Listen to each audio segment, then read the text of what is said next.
You finally found it. The stock everyone else seemed to ignore. You researched it, studied the numbers, and then the chart started moving up. You start feeling like you found the winner. The company looks strong, the numbers look great, and suddenly you feel like... But you didn't just guess. You did the work. Earnings reports, financial statements, charts, and company news. So you build a watch list of 10 companies, 10 different stocks, 10 different opportunities, and what feels like plenty of diversification. Then, several of those stocks start rising. Your confidence grows. You think you finally figured out how... One morning, everything changes. The stock that looked so perfect suddenly drops.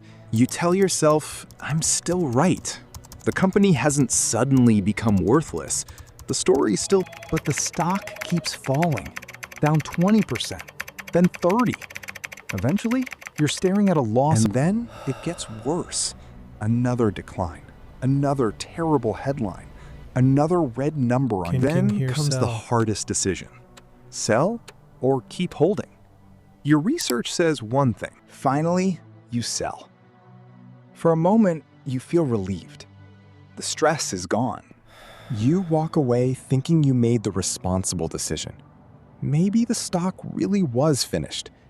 But while you stopped watching, something changed. The company began recovering, and the chart... 3 years later, you look at that stock again, and your reaction says everything. It didn't just... A stock you once bought around $20 is now worth roughly $200. You found a winner. You just weren't... And that's the brutal part. You weren't completely wrong.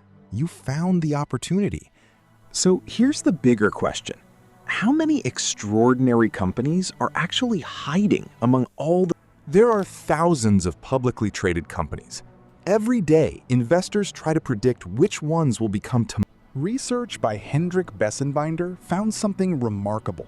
Roughly 4% of stocks accounted for a tiny group of extraordinary companies created an enormous amount of the market's wealth. That's the problem with picking individual stocks. You don't just need to find a good company. You need to find an... Because even great companies can fall dramatically. When your money drops 30 or 50%, knowing... Markets can feel like a roller coaster. Up one day, down the next, and sometimes the biggest winners. This is where index investing takes a completely different approach. Instead of trying to predict the winner, you don't have to know which company becomes the next giant.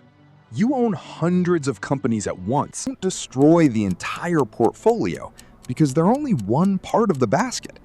Meanwhile, the few... That changes the job completely. Instead of constantly asking which stock wins next. And remember, individual investors aren't the only ones playing this game. Professional investors have analysts. Yet even professional investors struggle to consistently beat broad market indexes. The challenge isn't... Over long periods, a large majority of active US large-cap funds have failed to beat the S&P. But there's another problem. Your own emotions. Imagine checking your portfolio at 2 in the... You check once, then again. Every red number makes you more nervous. That's how temporary losses can become permanent ones, right when patience matters most. A system can help. Instead of deciding every month whether you're brave enough to invest, automate the process. Think of it like a machine. Your paycheck comes in, part gets invested. That investment compounds. The real advantage isn't avoiding every crash. It's continuing through them. Markets fall because compounding needs time. Small amounts can become meaningful when they keep growing.